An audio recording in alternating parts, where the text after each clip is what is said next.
Hey everybody, it's your girl Shell, and welcome to Chapter Baby J, episode number 3 of the podcast. I am your host, Darshell Lynette, and we're going to be talking about the Super Bowl halftime show today and Valentine's Day. So let's get into this. All right, so my perspective on the halftime show.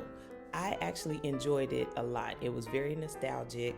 I just loved hearing those songs that I heard when I was actually, I had graduated high school by the time most of those songs had come out. But I remember those times when those songs came out, and it just brought me back to a really good place. I had my daughter at that time. She was very young, and so it was really fun times. My dad was still alive, so happy times. I really enjoyed the selections that they actually did do personally. I actually understood why some of the songs were actually chosen. I felt like because of the setting that they were in, they will come across a little bit more. And if you obviously were watching on TV or online, then it actually probably would come across a little bit better with the song selections that they chose. I did see, unfortunately, a lot of conservatives down it because they felt like there were no white performers on there outside of Eminem. They didn't understand why it had to be so black or whatever. And I was like, wow, so we can't just have nothing. I mean, yeah, I was like, okay. I was watching the actual game for off and on a little bit until the halftime show obviously came on, and then I watched and tuned in to the whole halftime show, and then watched off and on till the game ended. Congratulations, Los Angeles Rams.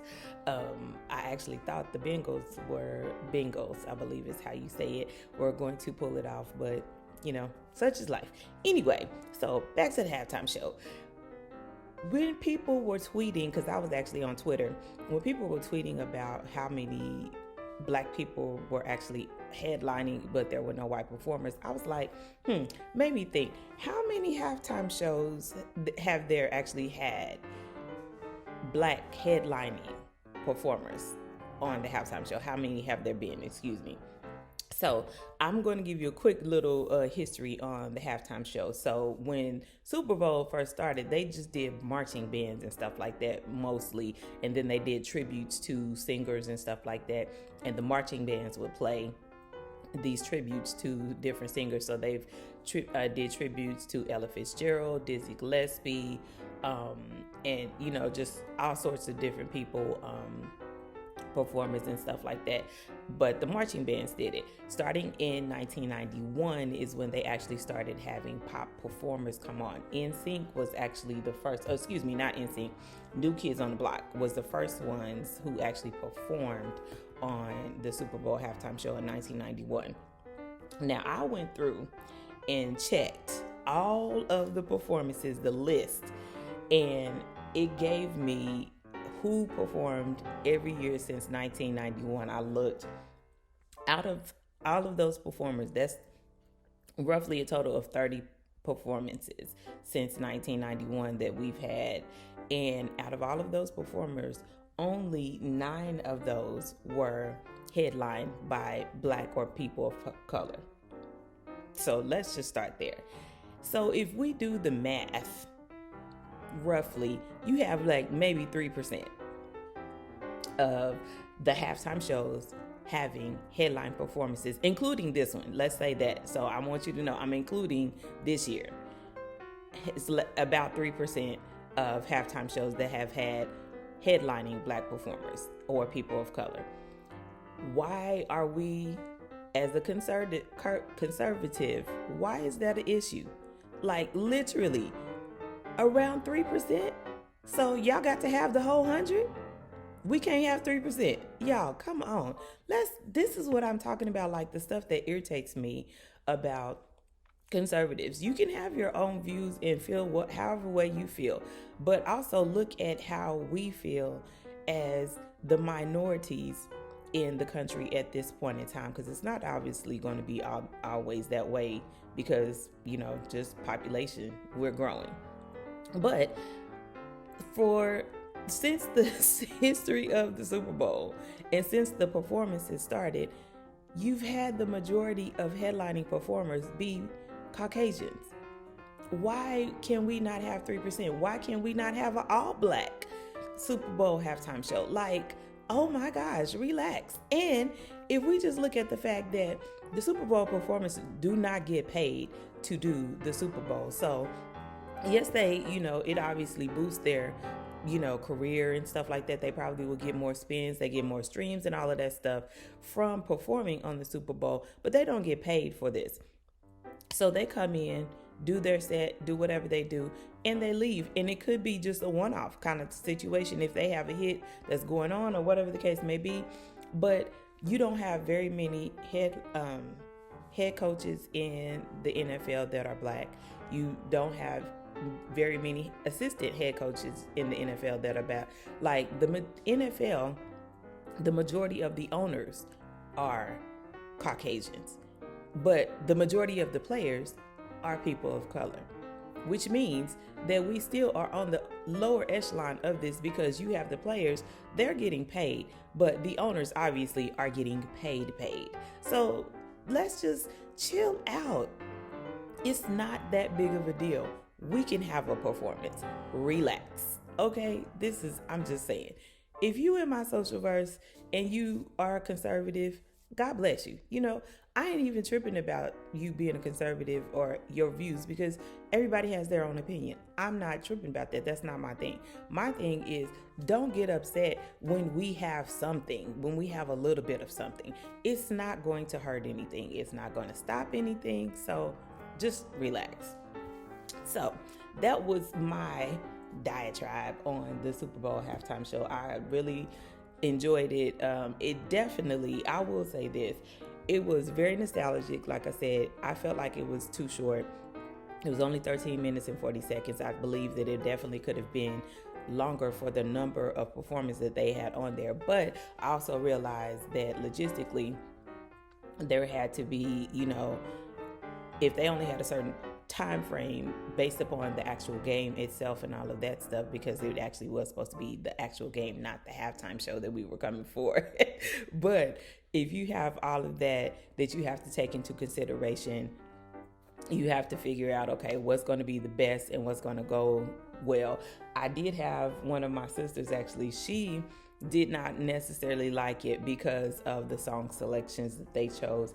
She was very not happy about Mary J doing No More Drama. And apparently, in my social verse, the people that I'm connected to in the social verses, they said the same thing, because they were like, why did she do No More Drama?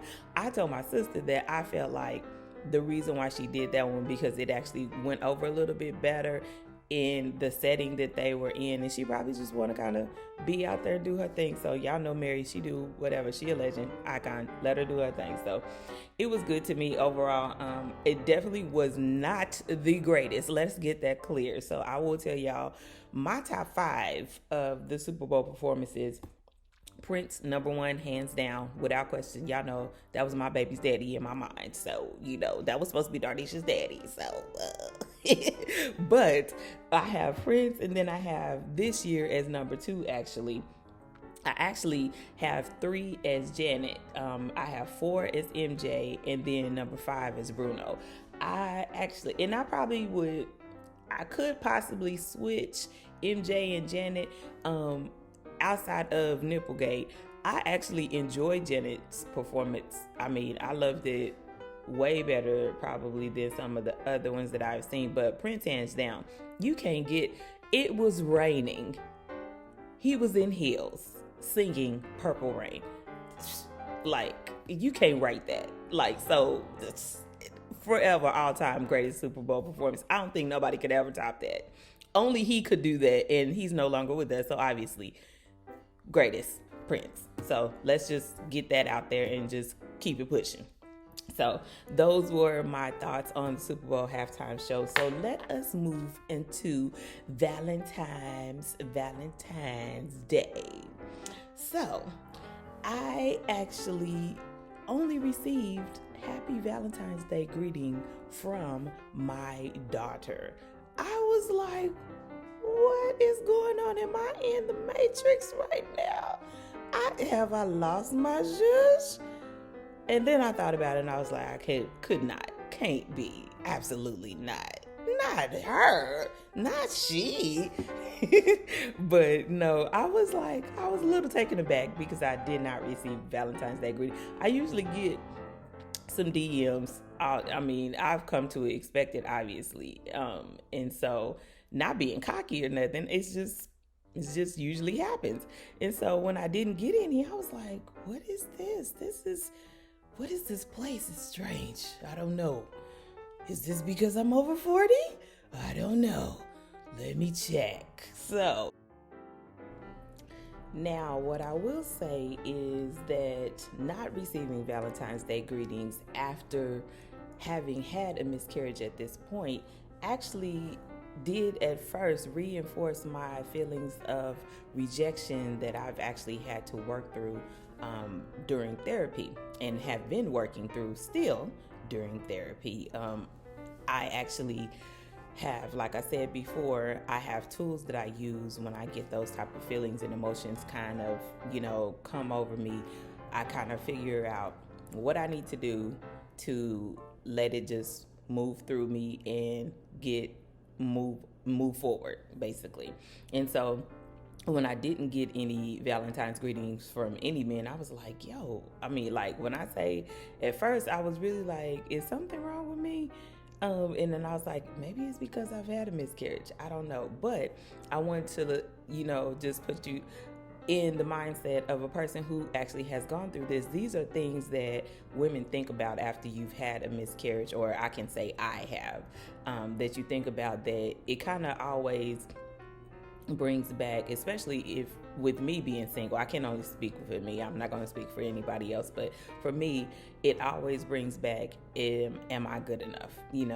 Is something wrong with me or whatever? Because I had the miscarriage, I feel like I always have feelings of inadequacy just festering and chilling out somewhere in me, and there's nothing that I can do to get rid of those, really. And so I really think about, well, at some point in time, these will go away. They may or may not. And so I have to learn how to work through those and, make sure that I'm still good and still positive, and not let them overtake me and take me into a dark place or in a place and be in a state of depression, really. So this led into my thoughts of me now being single as a 40 plus year old and having had a miscarriage. What do I think about love, kind of, and do I feel like I have the capacity to do the love thing again? So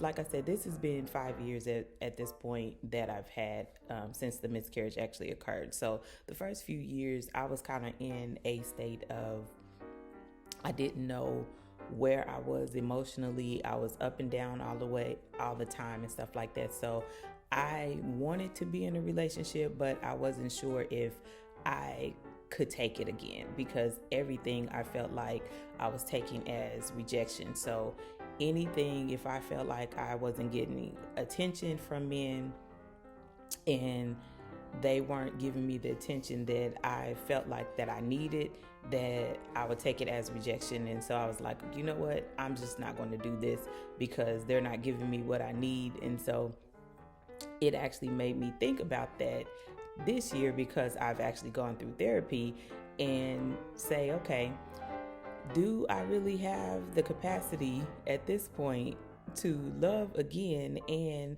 do I want to? So this whole thing with Valentine's Day this year, because of, having gone through therapy, my perspective is different. And so I actually was okay with not really necessarily having received any Valentine's greetings from men because I was just like, okay, to me now it is just another day for the most part.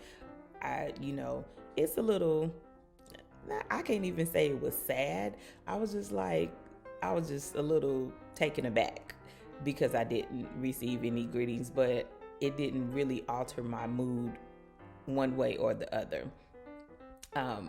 I felt the obvious, like I said before, the feelings of rejection initially, because that's what has happened since I've had the miscarriage.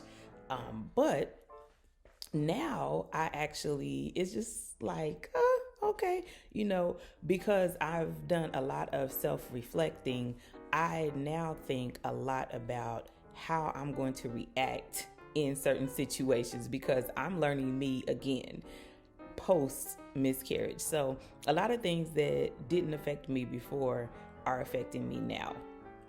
I look at them differently because of this occurring. And so this is why one of the reasons, as I stated in my intro, why I wanted to start the podcast again, because I wanted to share how I, as a person that is over 40 that has experienced miscarriage, how it has altered the way that I think about a lot of different things. And it's probably happening with some other women as well.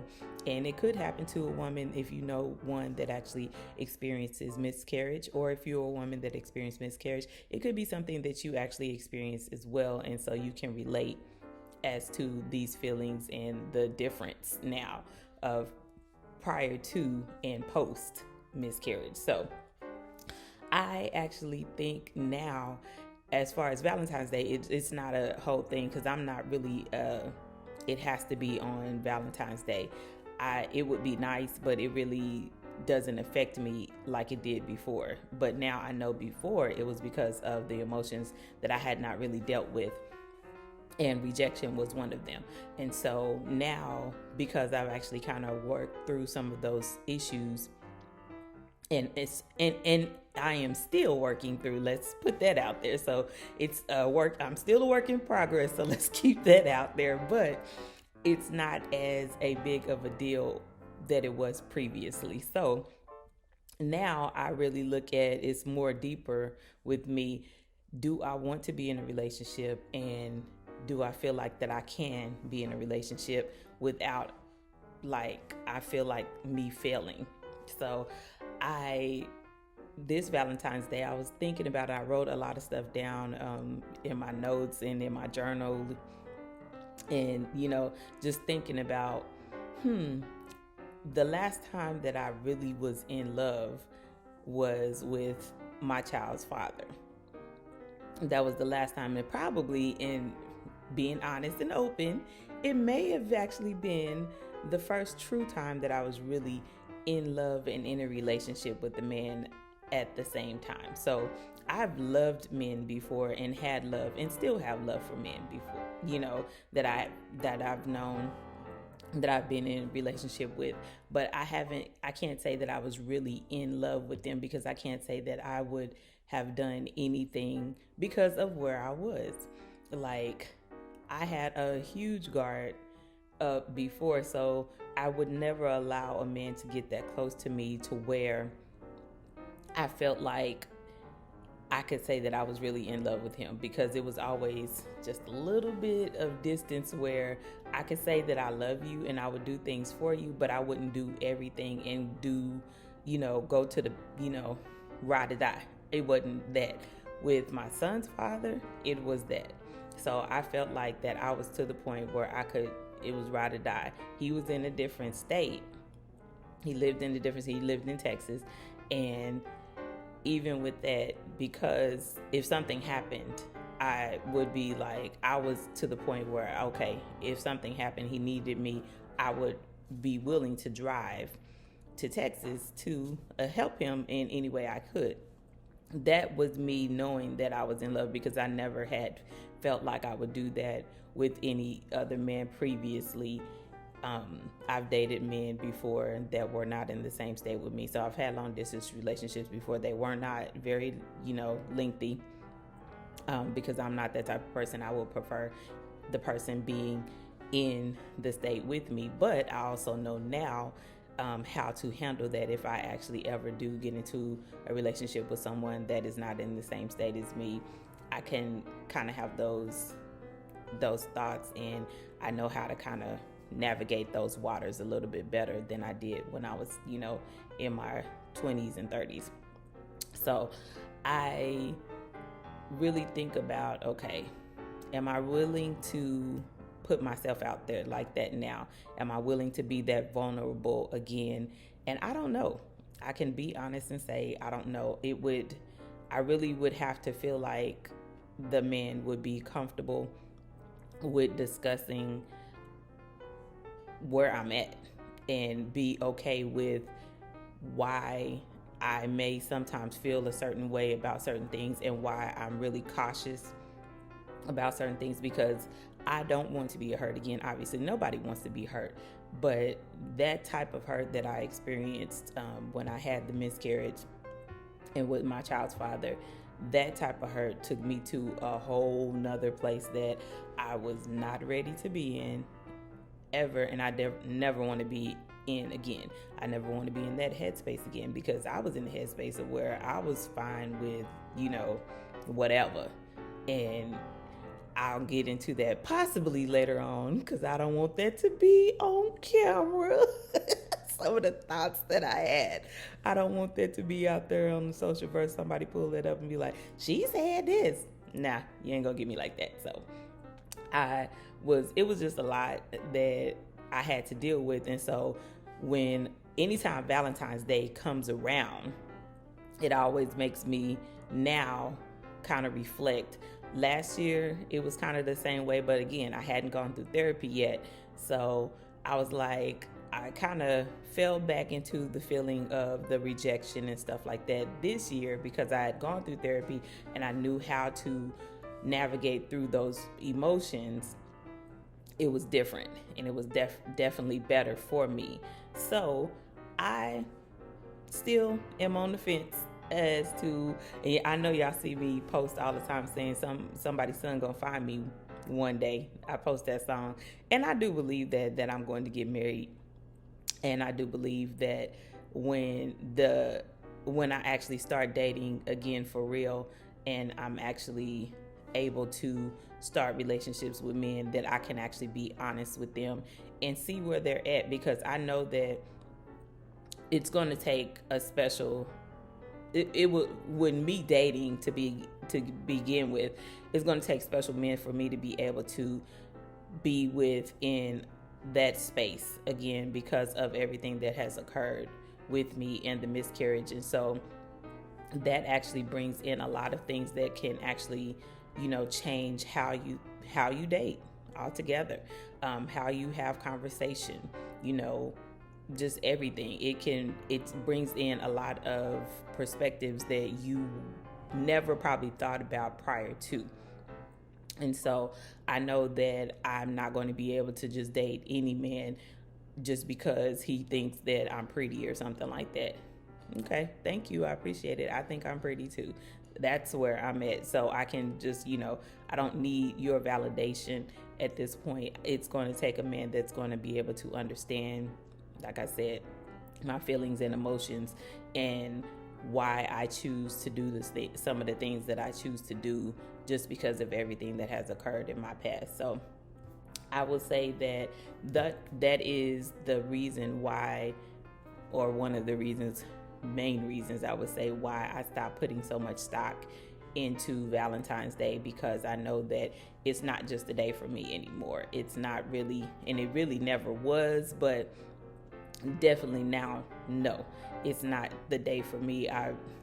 Valentine's Day can be on April 25th at this point. Could be on June 5th. Who knows? Any day could be Valentine's Day for me. I want the love where you understand and appreciate me, and I'm able to do the same thing with you, and we working together at the thing. So that's where I'm at with Valentine's Day. So I hope everybody had a wonderful love day, and I hope you are showing love throughout the year to your partner, whomever it may be. And even be aware that Valentine's Day is not just about like a actual love with that you're in a physical relationship with someone, but it could be with your actual family, friends, whomever. Just show love.